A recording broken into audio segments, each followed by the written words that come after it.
La experiencia que estás a punto de vivir aborda temas de guerra y migración. Se recomienda discreción y el uso de audífonos en todo momento. Buenos días a todos. ¿Cómo están hoy? Sean bienvenidos a una nueva edición de su podcast favorito, Historias por Contar. Nosotras somos Paulina y Okelani y, por si es la primera vez que nos escuchan, esperamos que disfruten de nuestra compañía en este bello día. Estamos muy felices de que hayan escogido estar con nosotras hoy. Tendremos una historia muy importante e interesante. Así que sírvanse un cafecito, siéntense en su sillón favorito y prepárense, porque no se lo pueden perder. Hoy hablaremos sobre la Guerra Civil Española y sobre la migración. Y bueno, algo muy importante es que les tendremos una historia real sobre una migrante que escapó de su país para buscar una vida más tranquila en Latinoamérica. Antes de ir directo a la historia, necesitamos conocer un poquito más de contexto sobre la Guerra Civil. Para esto, Poli nos va a explicar un poco sobre el tema. Bueno, las dos lo haremos. Bueno, sí. La Guerra Civil Española fue un conflicto bélico considerado el más violento del periodo de entreguerras. Transcurrieron entre la Primera y Segunda Guerra Mundial. Los bandos de la guerra fueron el bando nacional derechista, dirigido por Francisco Franco, y el bando republicano izquierdista. Agárrense que vamos a empezar con las fechas. La guerra inició el 17 de julio de 1936 y culminó el 1 de abril de 1939, dando inicio a la dictadura de Francisco Franco, que duró aproximadamente 40 años. El estallido de la guerra se dio debido a un intento de golpe del Estado llevado a cabo por el bando nacional, dando inicio al levantamiento militar contra los republicanos. Durante 1936 se involucraron países como Francia, Rusia, Alemania e Italia, con estos últimos dos apoyando al bando nacionalista. Ese mismo año también se llevó a cabo un bombardeo sistemático en Madrid, convirtiendo a esa ciudad en la primera gran ciudad europea en recibir este tipo de ataque. Como si no fuera suficiente, durante 1937 y 1938 se llevaron a cabo distintos ataques como la Batalla de Teruel, la Batalla de Ebro y bombardeos a Barcelona, entre otros. En 1939, Barcelona y Madrid caen bajo el poder del Ejército Nacional. En marzo de ese año, el bando republicano reconoce su derrota y finalmente en abril, los nacionalistas se proclaman vencedores y establecen la dictadura franquista. Para evitar los riesgos y grandes complicaciones que trajo la guerra a España, muchas personas decidieron huir y buscar refugio en otras áreas. Entre esos lugares se encontraba nuestra queridísima América Latina, en donde recibimos a un estimado de 14.440 refugiados. Sin embargo, no eran admitidos en cualquier país. Muchos gobiernos, como el de Chile, decidieron poner restricciones para su acceso, pues temían que los refugiados vinieran a esparcir ideas extremistas al país. Es por eso que México fue la opción de muchos, pues aquí les dimos una bienvenida súper cálida y muy solidaria. Para apoyar esto, a continuación mostraremos un pedazo de una conferencia dada por el Dr. José Manuel Pérez en el año 2017. Esta conferencia habla sobre la salud mental en los migrantes y su impacto en sus vidas. Pues mi nombre es José Manuel Pérez Buenabad, me coordina el doctor Hugo González Cantú. Para empezar con los términos, el primero de ellos pues es definir lo que es migrar. De acuerdo a la Real Academia Española, migrar significa moverse de un sitio hacia otro, en el cual principalmente se cambia de residencia. Hay dos tipos de conceptos, el emigrar y el inmigrar. Emigrar significa cambiar de estatus de un estado hacia otro con la intención de movimiento hacia el cambio. El inmigrar significa la llegada hacia un nuevo sitio, ya sea extranjero o propio del mismo país. Un refugiado es aquella persona con miedo fundamentado, en el cual es perseguido en su propio país, por fines religiosos, políticos o ajenos o contrarios a los estatutos sociales. La diferencia con un solicitante de asilo es que tiene el nombre de refugiado tal cual, sin embargo hay una solicitud de esta persona hacia un estado diferente para poder acceder a la protección como un ciudadano. Ahora, en términos individuales, ¿cómo afecta la migración? Tomando en cuenta el fenómeno de aculturación, varios factores son los que influyen en este y tiene mucho que ver con el grupo étnico que está migrando. Tiene que ver con el género, tiene que ver con la expectativa de rol de género. Asimismo, la generación en la cual se encuentra el grupo afecta e influye en la migración, la cultura de origen, la eficacia lingüística que se puede adquirir, la religión y la educación. Algo que es importante es que el impacto se considera mucho menor cuando dos grupos étnicos, uno el cual es el huésped y el otro el que migra, son cercanos, es decir, culturas que son cercanas en cuanto a religión o idioma, se considera que hay un menor estresor en cuanto a la migración. Y bueno, en cuanto a los trastornos mentales, en el caso del trastorno de estrés postraumático y sobre todo en el caso de los refugiados, se ha encontrado que es 10 veces mayor la probabilidad del diagnóstico cuando se compara esto con la población nativa pareada con la edad. En el caso de los solicitantes de asilo también se ha visto esta prevalencia, aunque en ellos, en particular por el tipo de estatus que tienen, se ha visto que incrementa cuando la longitud de la estancia para la espera de la respuesta de ser aceptados, el desempleo o la ausencia de apoyo familiar lo incrementan. Y bueno, para el caso de las barreras en el uso de servicios de salud mental se han dividido en dos diferentes grupos, la parte cultural y la parte estructural. En cuanto a la parte cultural, bueno, pues los migrantes de alguna forma pues pueden restringirse en cuanto a su atención, ya sea por estigma, las normas y actitudes que hay hacia él y pues las creencias tradicionales. La parte estructural, que tiene más que ver con la migración y el cómo se encuentra su status quo actualmente, pues tiene que ver con el costo, el transporte, la falta de seguros si se encuentra uno en un país en el cual la atención médica se basa en seguros, la falta de conocimiento sobre la disposición de los servicios de salud mental y pues el estado migratorio. Yo creo que una persona que esté indocumentada, ilegal o de alguna forma perseguida, pues muy difícilmente va a poder acudir voluntariamente a la atención en psiquiatría. Y ahora, en ese sentido, los factores que se han asociado para el uso de servicios de salud mental es el conocimiento y el saber que se puede tener un trastorno psiquiátrico en este sentido, la exposición a los eventos traumáticos y pues las redes de apoyo. Y ahora, como especialistas en salud mental, pues tenemos que atender esta parte también en los migrantes, ¿no? La parte de tratamiento psicoterapéutico y farmacológico. La Asociación Psiquiátrica Mundial valora que siempre es importante en la atención pues conocer el trasfondo cultural del grupo al que se va a tratar. Incluso ellos sí tocan como, recomiendan ciertos grupos de psicoterapia. Sin embargo, ellos consideran, y así lo ponen tal cual, que la más adecuada es la terapia conductual. Y bueno, ya intentando recapitular todo lo que he podido tocar hasta el momento, tenemos las siguientes conclusiones. Primero, la migración por sí misma, como ya les comentaba, es un proceso que es totalmente heterogéneo, tiene riesgos internos y externos. La otra es que hay ciertos tipos de migración que son más estresantes que otras. Yo creo que es menos estresante el hecho de emigrar hacia un país con la finalidad de mejorar tu estilo de vida que si estás escapando de la guerra. Y tener en cuenta lo siguiente, y no solamente para este grupo minoritario, como trabajadores de salud mental, pues es importante estar conscientes que podemos tener también prejuicios, no solamente en cuanto a su cultura, a su lengua, sino también a su religión, y que esto pues de alguna forma también tiene un impacto sobre la atención en salud mental hacia este grupo. Una limitación que yo encontré en la mayoría de los artículos que yo revisé fue la siguiente, como les decía, las relaciones que se hacen son sobre todo a partir de estudios observacionales, por tanto no podemos establecer fácilmente causalidad, pero pues es el parteaguas a partir del cual se han estudiado este tipo de trastornos en este grupo minoritario y que es importante recalcar. Hay que siempre tomar en cuenta la colaboración entre los servicios de salud en atención formal e informal. Igual no necesariamente quiere decir sí, hágale caso al padrecito o esto, ¿no? Sino la relación que hay entre ellos y que de alguna forma tiene un trasfondo y un efecto sobre la salud mental. Y pues es importante siempre recabar en cualquier atención en pacientes, pues la red de apoyo con la que se cuenta, la necesidad que se percibe y un inicio de tratamiento y un seguimiento. Perfecto, Poli. Ahora que ya conocemos mejor el contexto de este conflicto, creo que es momento de conocer la historia, ¿no? Con ustedes, María del Pilar Pereira Llanos. Muy buenas tardes, señora María del Pilar. ¿Cómo se encuentra hoy? Bien, Chaparrita, muy bien. Me encuentro muy contenta el día de hoy, teniéndolas a ustedes aquí presentes. Bienvenidas. Muchas gracias y qué alegría que se encuentre bien. ¿Podría, por favor, contarnos un poco de su historia para todos los que nos escuchan el día de hoy? Bueno, como verás, yo salí de España ya hace algunos años, bastantes años atrás, y fue producto de una guerra, y entonces emigró toda la familia y pasamos por varios países diferentes, y llegamos a México. Y aquí ya hice mi vida de casada, con hijos y todo. ¿Y por qué países fueron por los que pasó antes de llegar a México?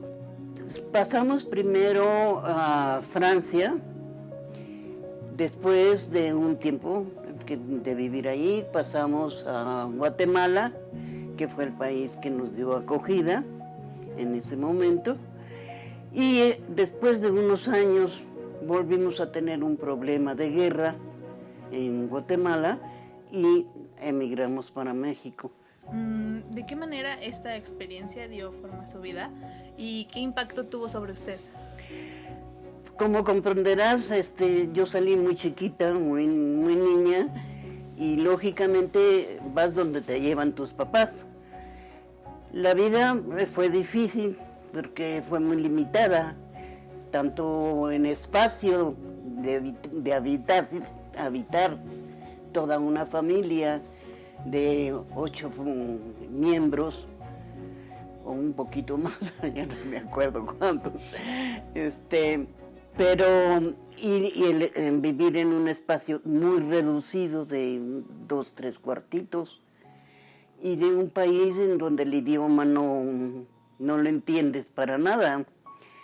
Entonces, pues tenías que hacer la vida que en ese momento podrías tener, con todas las limitaciones de una guerra, de haber pasado una guerra, económicamente, socialmente, siempre se limitan los espacios. Después, cuando ya emigramos a Guatemala, el espacio se abrió a un mundo nuevo, con costumbres nuevas, con palabras nuevas, aunque se hablaba en castellano, pero eran palabras nuevas.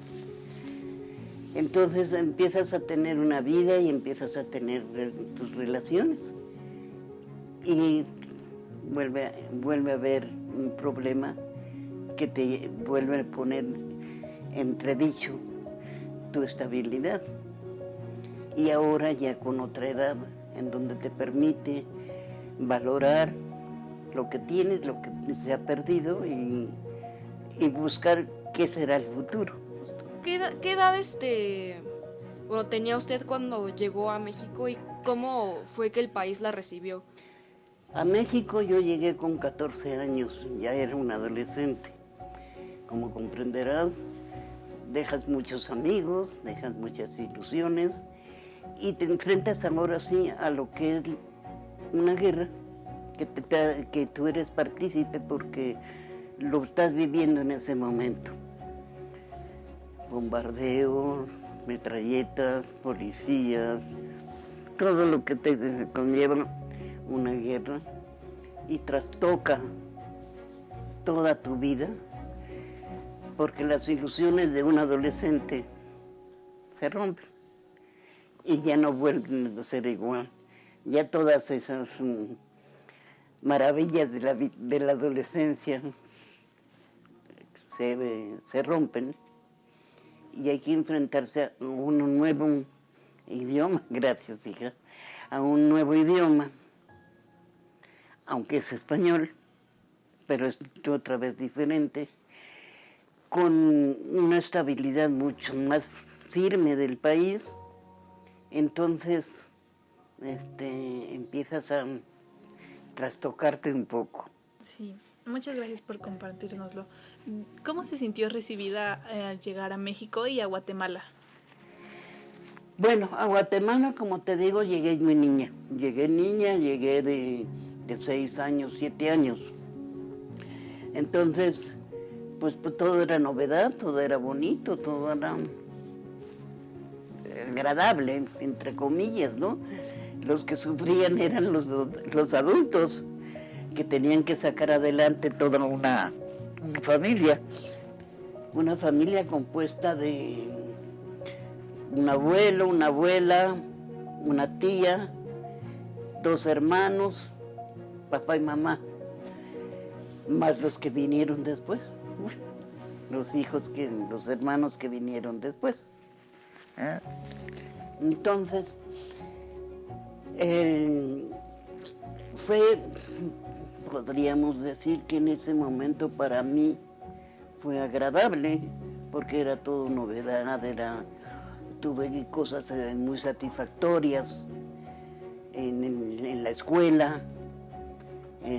Tuve una escuela muy hermosa porque me permitió desarrollarme en muchas cosas que me interesaban, como la poesía, la declamación, el bordado, tantas cosas de adolescentes. Y en México no, en México me enfrenté a una verdad que me ponía por un camino, un futuro incierto, ¿sí? A pesar de que, como les digo, hablamos el mismo idioma, pero las cosas no son diferentes. El punto que traes sobre ti de que eres emigrada, de que traes una línea política por la cual has tenido que salir de tu país, eso siempre está marcado.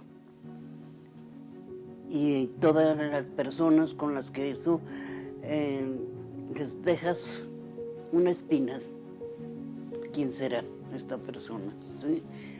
Ves los interrogantes, ¿quién será? Pero te enfrentas a ello y tienes que seguir la vida como se presentan.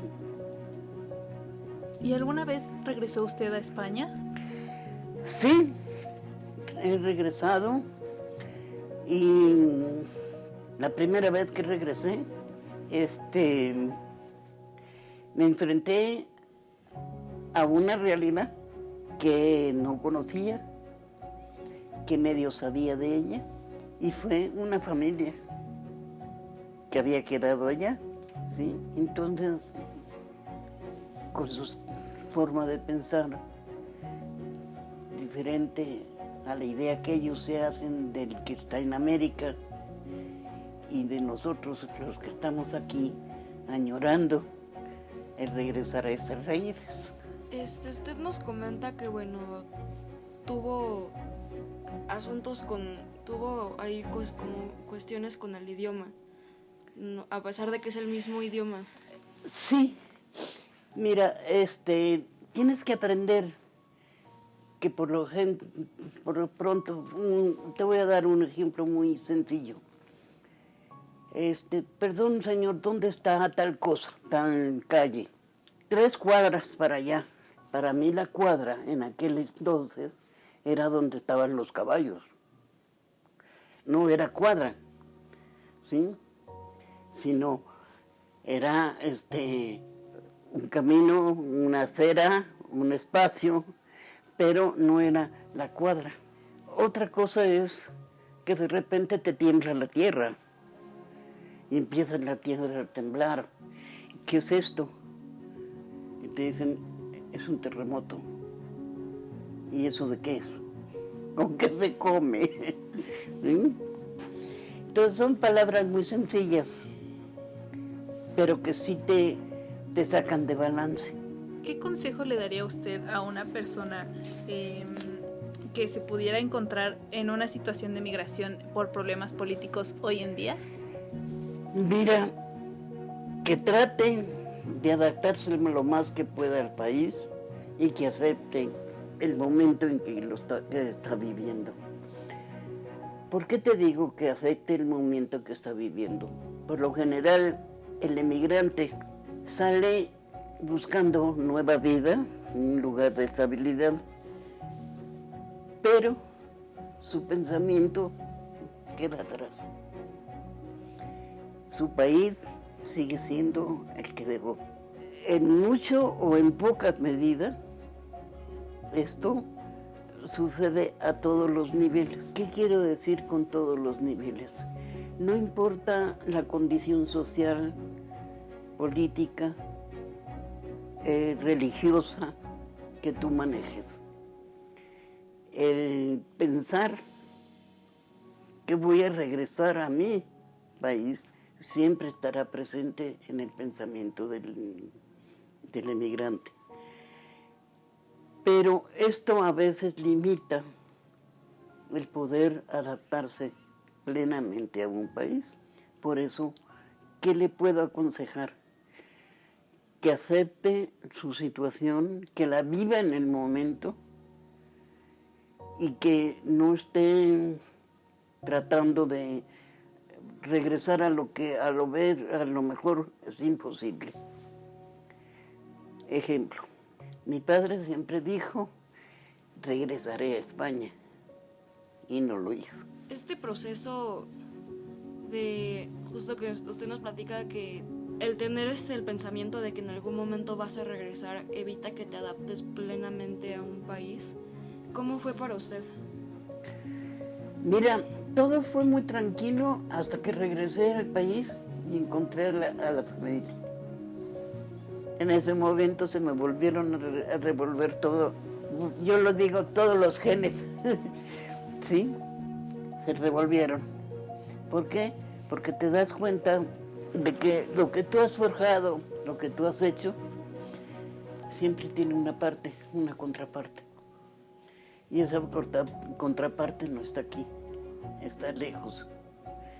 Y en mi caso, con un mar entre medias, un gran mar entre medios, que a veces te imposibilita el poder tener el contacto con la familia que te ha quedado. A lo mejor habrá personas que lo puedan superar, o habemos personas que a través del tiempo se mueven los recuerdos y empiezas a pensar más en lo que está allá, que te gustaría que fuera parte que en este momento también tuyo. Después de que usted vaya y vio a su familia otra vez, ¿regresó a México y se encontró con algún nuevo choque cultural? No. Bueno,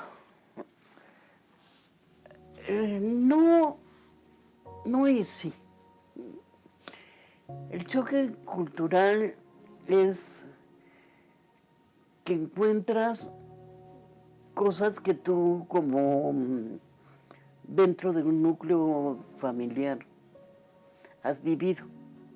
Has vivido en el sentido de normas de conducta, formas de pensar, no lineamientos, pero sí el ser de cierta forma de ver la vida.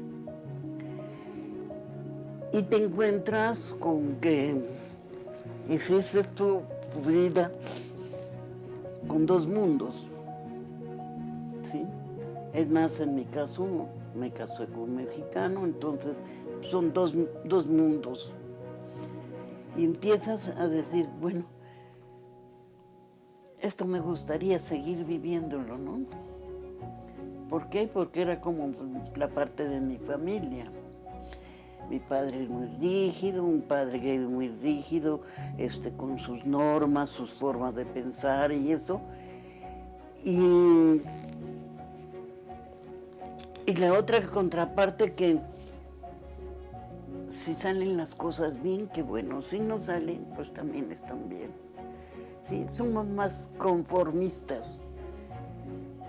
Somos, porque yo ya estoy muy integrada a México, somos muy conformistas. Nos conformamos muy fácilmente con las cosas. Y esto sí me choca, porque no es mi forma de pensar. Yo no me conformo con las cosas simples. Yo lucho por mejorar, lucho por buscar, lucho. Y la otra contraparte es, así vienen las cosas, así las dejamos. Bueno, México y tanto Guatemala como México fueron países que a usted le dieron, la acogieron y se volvieron en algún punto de su vida, fueron su hogar. Bueno, se han vuelto su hogar. usted elegiría, si a ustedes se le hubiera dado como la elección, personalmente hubiera escogido cualquiera de esos dos países? No, porque cuando se escogió o se designó el país, yo no tenía voz ni voto. Yo iba donde me llevaban. Pero hoy en día que usted ya ha vivido lo que ha Hoy en vivido, día, ¿escogería este país, México, otra vez? sí, Sí. lo escogería. ¿Por qué? Porque México te da la oportunidad de desarrollarte, de encontrar lo que tú quieres, lo que te permite ser una persona libre, ¿sí? Pensar como tú quieres pensar, no te obligan a pensar de una sola forma.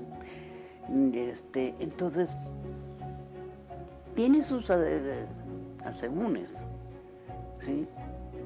Tiene sus asegúnes que no los entiendo, porque sigo pensando en algunas formas en otro lado. No entiendo el por qué a veces México, pues, hace, ¿cómo te dijera? En general, la gente no acepta al extranjero, a pesar de que México es un país muy solidario, te tiende la mano, pero en el fondo hay personas, la mayoría, que en cuanto encuentran en el extranjero algo que lo sobrepasa, no sé cómo decírtelo, que destaca, tratan de quitarlo por delante. Yo me río con mis hijos y les digo que es el chip del mexicano. Soy más listo que tú, entonces tú no puedes ser más listo que yo. ¿Sí? Y esto a veces limita.